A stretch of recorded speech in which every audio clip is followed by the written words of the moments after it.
الحمد لله رب العالمين الرحمن الرحيم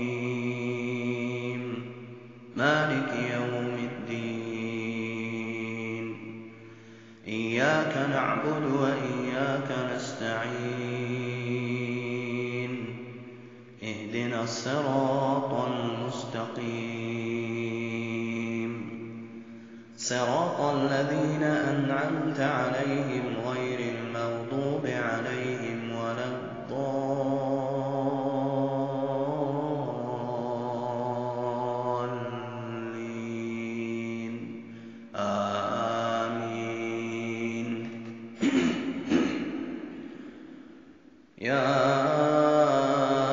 أيها النبي اتق الله ولا تطع الكافرين والمنافقين إن الله كان عليما حكيما واتبع ما يوحى إليك من ربك إن الله كان بما تعملون خبيرا وتوكل على الله وكفى بالله وكيلا. ما جعل الله لرجل من قلبين في جوفه وما جعل أزواجكم اللائي تظاهرون منهن أمهاتكم وما جعل أدعياءكم أبناءكم ذلكم قولكم بأفواهكم والله يقول الحق وهو يهدي السبيل.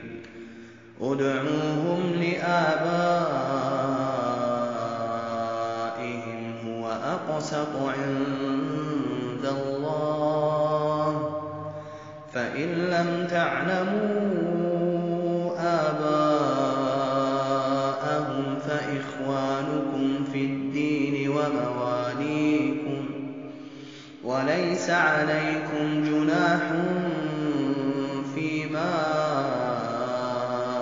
أخطأتم به ولكن ما تعمدت قلوبكم وكان الله غفورا رحيما.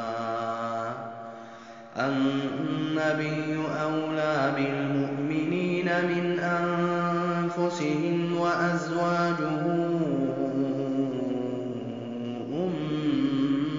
أمهاتهم وأولو الأرحام بعضهم أولى ببعض في كتاب الله من المؤمنين والمهاجرين إلا أن تفعلوا إلى أوليائكم معروفا كان ذلك في الكتاب مسطورا.